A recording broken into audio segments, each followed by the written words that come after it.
야곱이라는 이름은 무슨 뜻일까요? 속이는 자, 빼앗는 자, 그런 뜻을 갖고 있습니다. 아버지 이삭은 웃음이라는 뜻이었죠. 그래서 이삭은 계속해서 우물을 빼앗기고 또 빼앗겼다라는 것을 지난 주일 말씀을 통해서 우리가 살펴보았습니다. 자, 그것을 생각해 보면 이 아버지와 아들이 참 다르구나 하는 것을 생각하게 됩니다. 이 야곱은요, 필요하다고 생각되면 속이고 빼앗는 삶을 그렇게 살아왔습니다. 형 에서에게서 장자권을 팥죽 한 그릇에 팔고 또 아버지를 속여서 축복을 받았습니다. 또 목숨이 위태위태하니까 도망쳤습니다. 외삼촌 라반의 집으로 도망가서 거기에서 열심히 오랫동안 일하면서 큰 부자가 되었습니다. 거기서 만났던 사랑하는 라헬이 아닌 레아, 이 레아를 신부로 맞이했지만 나중에는 끝끝내 사랑하는 라헬도 아내로 맞이하게 되었습니다. 이 외삼촌 라반의 집에서 20년 동안 일하면서 그냥 공짜로 일하는 것은 아니었죠. 이 라반이 키우는 양과 염소 중에서 얼룩과 점이 있는 것, 검은 것을 자신의 소유로 만들었습니다. 큰 부자가 되었습니다. 그래서 나중에 그 외삼촌 집 라반의 집을 나올 때에 쫓아옵니다. 라반이 자기의 것을 다 가져가면 어떡하나 걱정되어서 쫓아옵니다. 그래서 언약을 맺었는데 그것이 미스바 언약입니다. 자, 이렇게 야곱은요, 빼앗는 인생, 욕심과 고집으로 성공을 향해 달려왔습니다. 그러한 야곱이 어떻게 하나님의 약속과 축복을 받았을까? 그것은요, 야곱이 잘해서가 아니라 끝까지 야곱을 사랑하시는 하나님의 은혜 때문이었습니다. 사실 사람들을 속이고 성공을 위해서 열심히 땀 흘려서 살아왔던 야곱은 고아와도 같았습니다. 어쩌면 야곱은 누구의 보호도 받지 못하는 그 환경 속에서 혼자 살아갈 어떤 처세술을 배웠을 수도 있습니다. 그런데 어느 날 그런 야곱에게 하나님께서 나타나셔서 이렇게 말씀하시는 거예요. 내가 너를 도와주겠다. 다시는 고아라고 생각이 들지 않도록 너와 함께하겠다. 너는 내 아들이다. 이렇게 말씀하십니다. 이렇게 고집센 아들, 이 야곱의 허벅지를 치시는 그 아버지 하나님의 사랑이 그 야곱을 하나님 언약을 이어갈 믿음의 사람이 되도록 만드셨다라는 것이죠. 자, 그래서 오늘 야곱이 변화된 이야기를 통해서 우리 삶의 주인이 과연 누구인지를 함께 살펴보는 시간이 되었으면 좋겠습니다. 자, 우리가 천사와 씨름한 야곱 이야기는 너무나 잘 알고 있죠. 대부분 어떻게 알고 계십니까? 야곱처럼 끈질기게 기도하면 하나님의 복을 받을 수 있다 라고 하는 메시지로 기억하시는 분들이 많으실 것입니다.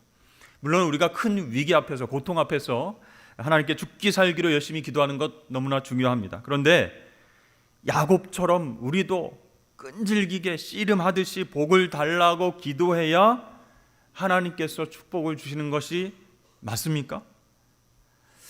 24절 말씀에 보면요, 야곱이 홀로 남았더니 어떤 사람이 날이 새도록 야곱과 씨름하다가, 이런 말씀이 나옵니다. 그래서 이 말씀을 근거로 해서 우리는 씨름이 곧 기도고 기도가 곧 씨름이다, 이렇게 생각을 한다는 것이죠. 그래서 그냥 하는 기도는 기도가 아니고 씨름처럼 죽기 살기로 끈질기게 해야 야곱처럼 하나님 복을 받을 수 있다, 이렇게 생각합니다. 근데 여러분, 이 씨름이 기도가 되려면 누가 씨름을 시작해야 맞습니까? 야곱입니까? 하나님입니까? 야곱이어야 말이 되는 것이죠. 그런데 이 씨름을 시작한 것은 야곱이 아니라 어떤 사람이다 라고 말씀이 나와 있어요. 즉 하나님의 사자가 씨름을 야곱에게 걸어왔다는 거예요. 따라서 이 씨름 자체를 기도로 보기는 어렵다라는 것입니다. 또한 이 씨름의 승부가 누구에 의해서 판가름 났습니까? 야곱에게 씨름을 걸었던 사람이 날이 새도록 씨름했지만 야곱을 이기지 못하니까 이 야곱의 허벅지 관절을 쳤습니다. 씨름 걸었던 사람이 질 것 같으니까 야곱을 떠나가려고 합니다. 씨름을 마무리하려고 합니다. 그렇다면 야곱이 먼저 시작한 것도 아닙니다. 하나님 앞에 야곱이 요구 조건이 있어서 힘써서 기도해서 마침내 복을 받았다라는 그 이야기는 아니다라는 것을 우리가 알 수가 있죠. 자, 이 야곱이요, 자기와 막 밤새도록 씨름했던 사람이 가려고 하니까 붙잡습니다. 당신이 내게 축복하지 않으면 가도록 놔두지 않겠습니다 하면서 붙잡았어요. 씨름을 시작했던 사람이 이제 야곱을 놔두고 가려고 하면 이제 끝났구나 씨름이, 아이고 힘들었다, 잘 가시오, 뭐 이렇게 했을 텐데 왜 야곱이 그 옷자락을 붙잡았을까? 야곱은요, 하나님을 아는 사람이었습니다. 이 아버지 이삭의 축복을 통해서 하나님은 장자에게 복을 주시는 분이구나 라고 이렇게 하나님을 알고 있었어요. 또 형 에셀을 피해서 막 도망치다가 지쳐서 돌베개를 베고 잠을 잘 때 꿈에서 나타나신 하나님, 사닥다리 환상을 통해서 내가 내게 복을 주겠다 약속하신 그 하나님을 야곱이 믿었습니다. 그런데 야곱은요, 가만히 보면 이 하나님을요, 인생의 주인이 아닌 램프 속의 지니처럼 생각했습니다. 자기가 위급하고 정말 필요할 때에 도움을 주고 복 주는 그런 신으로만 생각을 했던 것이죠. 여러분, 저와 여러분은 왕 같은 제사장들입니다. 제사장은 제사장인데 왕 같은 제사장이에요. 왕이 아니란 얘기예요. 우리에게 왕은 오직 한 분, 하나님이십니다. 그런데 우리가 그것을 깨닫지 못하고 내 삶의 주인은 나다, 내가 왕이다 이렇게 생각하며 살아간다면 그것이 잘못되었음을 깨닫게 하시려고 하나님께서 고단하고 답답한 일을 허락하실 때가 있다라는 것이에요. 정말 이상하다. 나는 하나님께 예배도 열심히 드리고 여러 가지 사명을 감당하기 위해서 시간과 물질과 은사를 다 바치고 있는데 왜 하나님은 내 문제를 해결해 주시지 않는가? 혹시 여러분들은 뜨거운 열심은 있지만 내가 왕이 되어서 하나님을 부리고 있지는 않습니까? 필요할 때만 부르는 그런 신으로 생각하고 있지는 않으십니까? 여러분, 하나님은요, 우리 인생의 보조자, 우리가 필요할 때 도움을 주는 그런 종이 아니십니다. 하나님께서 우리의 모습을 가만히 보시고 욕심 많은 우리와 타협해 버리시면 우리 신앙이 무너져 버려요. 그래서 하나님은요, 우리의 희망대로, 우리의 욕구대로, 욕심대로 해결책을 주시거나 복을 주시는 분이 아니시라는 거예요. 따라서 우리가 신앙생활할 때 제일 먼저 해결해야 될 부분은 하나님이 내 인생의 왕이시다, 내 삶의 주인은 하나님뿐이시다라는 것을 깨닫는 것인 줄로 믿습니다. 여러분, 이것은 하나님이 자존심이 상해서 나 좀 알아달라 이렇게 말씀하시는 차원이 아니에요. 우리의 유익과 우리의 행복을 위해서 그렇게 하시는 것입니다. 자, 야곱은요, 장자권을 빼앗아 도망쳤을 때부터 오늘 야복 강가에서 혼자 남았을 때까지 하나님을 자신의 수호신처럼 생각하면서 살았습니다. 사람들을 속이고 빼앗는 그 삶을 통해서 내 인생의 주인은 나다라고 자랑스럽게 생각했습니다. 그리고 자기 뜻대로 풀리지 않을 때, 큰 문제 앞에 있을 때는 하나님께 도움을 구했다는 것이죠. 자, 그런 야곱을 하나님께서 묵묵히 지켜보셨습니다. 그러다가 이제 야곱이 그동안 수고해서 노력해서 얻었던 수많은 가족들, 또 종들, 엄청난 가축들, 재산들을 다 빼앗길 위험에 처하게 됐습니다. 이 야곱이야 큰 부자가 되어서 외산촌 집을 떠나서 당당하게 고향으로 돌아가는 길에 소문을 들었어요. 형 에서가 부하를 400명을 이끌고 야곱을 만나러 오고 있다라고 하는 소식을 듣게 됐습니다. 가슴이 철렁 내려앉았겠죠. 어떻게 얻은 행복인데, 지금까지 어떻게 소유한 재물과 가축인데 형 에서에게 다 빼앗길 수는 없다, 이렇게 생각한 야곱은 그 두려움 속에서도 머리를 씁니다. 가족과 일행과 가축을 두 떼로 이렇게 나누어서 자기 앞에 막 보냅니다. 그래서 만일에 형 에서가 물어보면 이것은 주의 종 야곱께서 자기 주인 되시는 에서에게 보내는 예물입니다 라고 깍듯하게 절하면서 대답하도록 종들에게 시켰어요. 그렇게 선물 공세를 펴서 어느 정도 형의 마음이 누그러뜨려지면 맨 마지막에 형을 만날 그런 계획이었습니다. 야, 그래도 두 때나 이렇게 보내는데 그래도 마음이 안 풀리면 어떡하지? 내가 마지막에 형을 만났을 때는 어떻게 불러야 될까? 고민을 많이 했어요. 그래서 형님을 주님이라고 불러야 되겠다. 자기는 종이라고 낮추면서 그렇게 엎드려야 되겠다. 이런 계획까지 세웠어요. 자, 여러분, 이렇게 위기의 순간에도 야곱은요 끝까지 그 인생의 주인을 자기로 착각하고 있었다는 것이죠. 내가 계획하고 추진한 건 지금까지 다 이루어졌어. 이번 일도 다 잘 될 거야. 지금까지 어려움이 많았지만 나는 다 극복하고 성공해 왔으니까 이번에도 한번 돌파해보자. 꾀를 내어서 한번 이겨보자. 이런 생각을 했어요. 전부를 잃어버릴 수 있는 최후의 순간까지도 자기 인생의 주인을 나라고 착각하고 있습니다.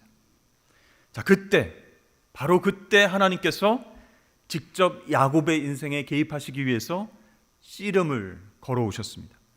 야곱아, 아직도 내 인생의 주인이 너라고 생각하느냐? 내 인생의 주인은 네가 아니야. 바로 나야. 너에게 복을 주고 너를 인도하고 지금까지 보호한 것이 네가 아니라 바로 나 하나님이다. 그것을 알려주시기 위해서 씨름을 걸어오셨어요. 그런데도요 야곱이 끝까지 버팁니다. 내 인생은 나의 것이야. 내가 모든 것을 해결할 거야 하면서 고집을 부리는 거예요. 그러자 하나님께서 최종 선언을 하십니다. 그래? 너 끝까지 네 마음대로 살려고 하는구나. 내가 너를 도저히 못 이기겠다. 그래, 그럼 너 혼자 네 마음대로 한번 살아봐라 하고 떠나려고 합니다. 25절 말씀을 보니까 자기가 야곱을 이기지 못함을 보고 그가 야곱의 허벅지 관절을 치매 야곱의 허벅지 관절이 그 사람과 씨름할 때에 어긋났더라. 여러분, 이렇게 하나님께서 몸소 찾아오셨는데도 인간은요 쉽게 항복하지 않는다라고 하는 이야기가 바로 야복강가 씨름 사건입니다. 하나님은요 최종적으로 경고하신 거예요. 내가 너를 떠나면은 너는 끝이야. 최후 경고를 하신 거예요. 그제서야 야곱이 알아듣고 무릎을 꿇고 옷자락을 붙잡습니다. 그리고 자기 인생의 주인 되신 하나님을 고백하게 되는 것이죠. 자, 그렇다면 26절에 당신이 내게 축복하지 아니하면 가게 하지 아니하겠나이다 라고 말하는 야곱의 뜻은 무슨 뜻일까요? 끝까지 하나님의 옷자락을 붙잡고 간절히 기도하면 마침내 복을 받는다, 그런 뜻일까요? 여러분, 이 장면은요 끈질긴 기도로 얻어낸 복 이야기가 아니라는 것이요. 이렇게 야곱이 한 이유는요 하나님이 이기셨습니다. 제가 이제서야 항복합니다. 하나님께서만이 복의 주관자 되십니다. 그동안 제가 복을 얻기 위해서 내 마음대로 살았음을 용서해 주십시오. 하나님이 복의 주관자 되시니까 하나님이 나에게 복 주십시오 라고 항복 선언을 지금 하고 있는 것입니다. 자, 그러자 하나님께서 내 이름이 무엇이냐 이렇게 물어보십니다. 갑자기 이름을 왜 물어보실까요? 아니, 야곱이다라고 하는 이름을 몰라서 물어보시는 것일까요? 지금껏 하나님은요 야곱의 인생에 개입하셔서 계속 내가 주인이다, 내가 너를 인도한다, 내가 너에게 복을 준다라고 말씀하시고 도와주셨음에도 불구하고 야곱이 듣지 않았습니다. 끝까지 고집 피웠습니다.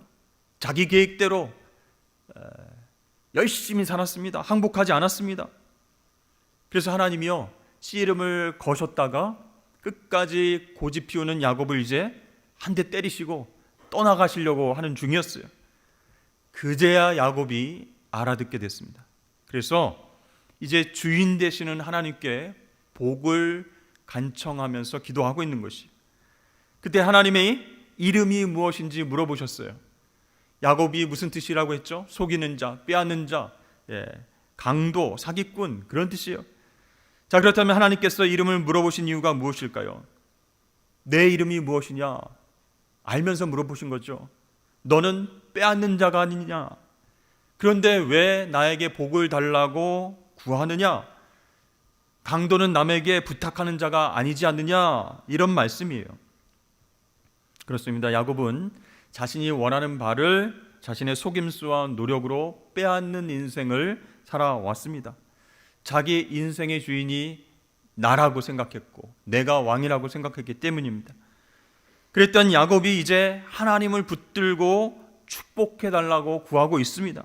그러니 하나님의 질문에 제 이름은 야곱입니다, 이렇게 대답한 것은 예, 맞습니다. 저는 지금까지 빼앗는 삶을 살아왔습니다. 야곱이란 이름처럼 그렇게 살아왔음을 하나님 앞에 고백합니다.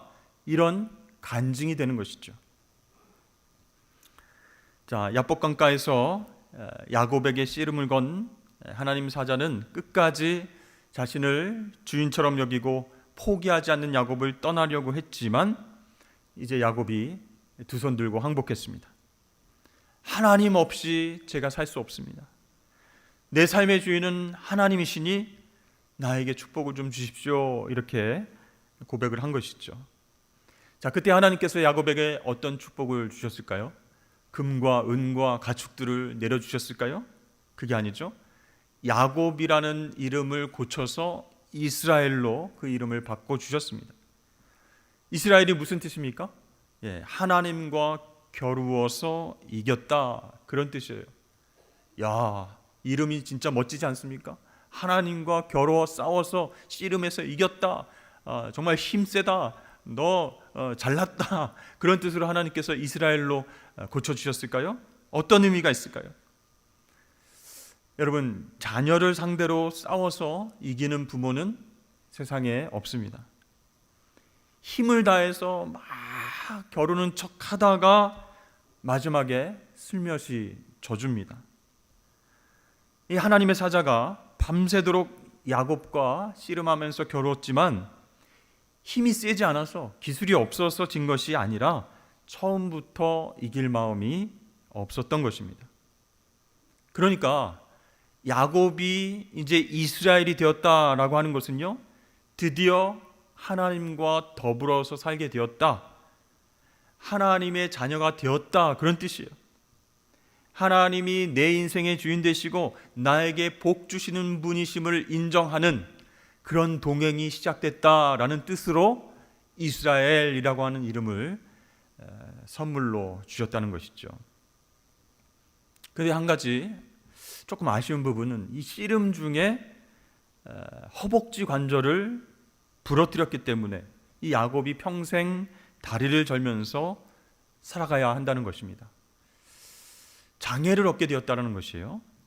그러나 여러분, 그것은 하나님 사랑의 손길이었습니다. 하나님의 분노나 포기가 아니었습니다. 오히려 축복이 되었습니다. 왜냐하면요, 야곱은 이러한 장애를 통해서 걸어 다닐 때마다, 절룩일 때마다 평생 하나님이 내 삶의 주인 되심을 생각할 수가 있었습니다. 내가 주인 되어서 욕심대로 빼앗으면서 살았던 그런 삶을 청산하고 하나님께서 주인 되어 살아가는 겸손한 삶을 살아갈 수 있도록 하나님께서 그 허벅지 관절을 치신 것이죠. 고집불통이고 빼앗고 속이는 사람의 대명사인 야곱을 하나님 포기하지 않으시고 사랑하셔서 씨름을 걸어오셨고 마침내 항복을 받아내셨습니다. 그래서 하나님께서 야곱을 축복하신 결과 장애를 얻었다, 다리를 절게 됐다라고 하는 것은요, 세상의 관점에서 보면 너무나 불행한 것입니다. 그러나 영적인 관점에서 보면 그것이 축복이라는 것이에요. 왜 그럴까요? 물론 하나님의 은혜를 생각하면서 하나님 주인 되시지, 이것을 생각하는 것도 첫 번째 이유이긴 하지만 하나님께서 야곱의 허벅지 관절을 치신 이유가 있어요. 다른 곳을 치실 수도 있지만 왜 하필이면 허벅지 관절을 치셨을까? 이 당시 사람들은요, 이 허벅지 관절 넓적다리에서 생명이 태어난다, 아들이 나온다 이렇게 생각을 했고 믿었습니다. 그러니까 이 넓적다리 허벅지를 쳤다라는 것은 생명의 근원을 치셨다라는 것이에요. 생명을 주관하는 분이 바로 하나님이시다, 그런 뜻이에요. 그러니까 이 야곱이 형 에서를 두려워하는 그 극심한 상황 가운데서 생명의 주관자 되시는 하나님을 붙잡게 되었다라는 것이에요. 진짜 주인이 누구이신지를 깨닫게 되는 놀라운 기회가 되었다라는 것이에요. 그 전까지는 어떻게 살았어요? 온몸은 멀쩡했습니다. 사지 불편하지 않았습니다. 그런데 온몸에 힘이 잔뜩 들어가가지고 자기 구집대로 살았어요. 어떻게 하면 빼앗고 어떻게 하면 속여서 내가 부를 이룰 것인가 이렇게 생각하면서 살았던 야곱이 드디어 변했어요. 내 생명, 내 자손, 내 재물, 내 재산, 내 힘으로 다 지키겠다는 그 교만한 마음을 내려놨습니다. 지금까지 살아왔던 방식과는 다른 모습으로 살겠다라고 항복선언을 한 것이에요. 하나님 앞에 결심한 것이에요. 움켜진 손을 펴고 내 마음대로가 아니라 하나님이 주인 되신 삶을 살겠다라고 하나님 앞에 엎드렸습니다. 여러분, 이것이 야곱에게 있어서 큰 축복이 아니고 무엇이겠습니까? 마침내 저 멀리서 형 에서가 다가오는 것이 보입니다. 하지만 이제 야곱은 에서가 두렵지 않습니다. 왜 그렇죠? 밤새도록 하나님과 씨름해서 얻은 평강과 축복이 있었기 때문이었어요. 이젠 인생의 주인이 내가 아니에요. 하나님이셨어요. 내가 어떻게 말을 해야 되지? 어떻게 형과 화해를 해야 되지? 어떻게 하면 형을 누그러뜨릴 수 있을까? 그 화를 누그러뜨리고 화평할 수 있을까? 계산하고 고민하고 이러지 않아도 돼요. 하나님이 주신 평강과 축복이 있었기 때문에 두렵지 않은 마음으로 형을 만나게 되었습니다. 그때 놀라운 일이 생겼어요. 절뚝거리면서 걸어오는 이 동생 야곱을 보는 순간 형 에서의 강팍한 마음이 녹아내렸습니다. 야곱을 끌어안고 눈물을 흘립니다. 그 전에는 어떻게 생각했습니까? 만나기만 해봐라. 이 장자의 복을 가르친 이 원수 같은 야곱, 내가 분명히 죽이리라. 이렇게 마음먹었던 에서였습니다. 그런데요, 놀라운 화해와 용서가 이루어지게 된 것이죠. 하룻밤 사이에 이런 기적이 일어나게 되었습니다. 그러니까 여러분, 하나님께서 야곱을 치신 것이 하나님과의 관계도 회복시켰고 형 에서와의 관계를 회복하는 놀라운 축복으로 작용했다라는 것이죠. 사랑하는 성도 여러분, 야곱이 처음부터 왕 같은 제사장으로 살았을까요? 아니라는 것입니다.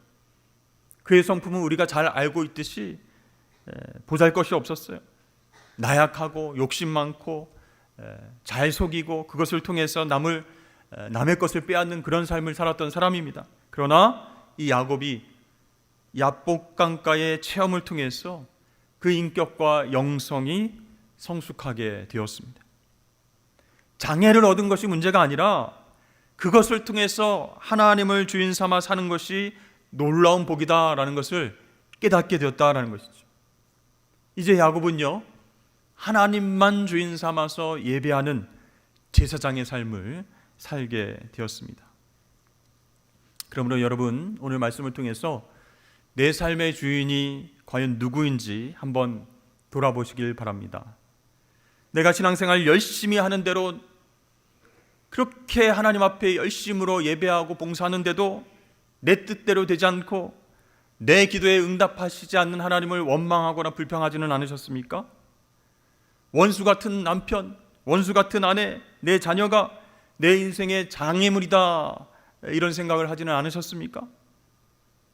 여러분, 오늘 말씀을 통해서 그 모든 환경과 모든 사람들이 하나님께서 나에게 주신 축복임을 믿으실 수 있기를 바랍니다. 세상적인 눈으로 보면 걸림돌이고 내가 해결해야 될 문제이고 답답하고 정말 걸리적거리는 사람들인데, 믿음의 눈으로 보면요, 완전히 달라지는 것이요.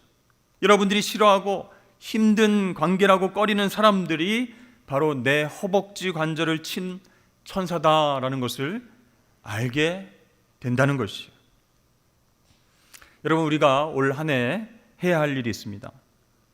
내가 힘주어서 잡고 있는 이 손을 펴고 하나님 손에 붙들리는 삶을 사시길 축복합니다. 꼭 쥐고서 하나님의 손을 붙잡을 수가 없어요. 이걸 펴야지 하나님 손을 붙잡을 수 있습니다. 또 모든 방법을 동원해서 내가 소유해야지, 빼앗더라도 내가 성공해야지, 그러한 교만한 마음을 내려놓고 하나님을 주인 삼으시길 주의 이름 축복합니다. 여러분, 하나님을 나의 삶의 주인으로 모시고 살아가는 그리스도인들에게는 더 이상 절망이 없습니다. 이제 나는 끝이다. 나는 살 소망이 없다. 내가 하나님께 예배했지만 뭔가 되는 일이 하나도 없다. 하나님은 나를 무시하시는 것 아닐까? 나 같은 사람을 돌보실까? 이러한 의심과 생각은요, 하나님을 무시하는 말이에요. 믿음 없는 얘기라는 거예요. 여러분, 하나님은 어떠한 희생을 감수하고서라도 우리를 당신의 자녀답게 만들어 가십니다. 오늘 고집 세고 말 안 듣고 자기 삶의 주인은 자신이다라고 생각하는 그 야곱을 찾아오셔서 하나님 사람으로 만드신 하나님은요, 여러분들도 동일하게 사랑하셔서 찾아오십니다. 우리를 인격과 영성이 예수 그리스도를 닮아갈 수 있도록 그렇게 인도하시고 보호하여 주실 줄로 믿습니다. 우리가 구원받았다고 끝이 아니에요. 인생의 야복 강가에서 진짜 주인 되신 하나님을 만나야 됩니다. 생사화복을 주관하시는 하나님, 그분을 만나서 여러분 이 땅 가운데서 거룩한 제사장, 왕 같은 제사장의 삶을 살아가시는 저와 여러분 되시길 주의 이름으로 축복합니다.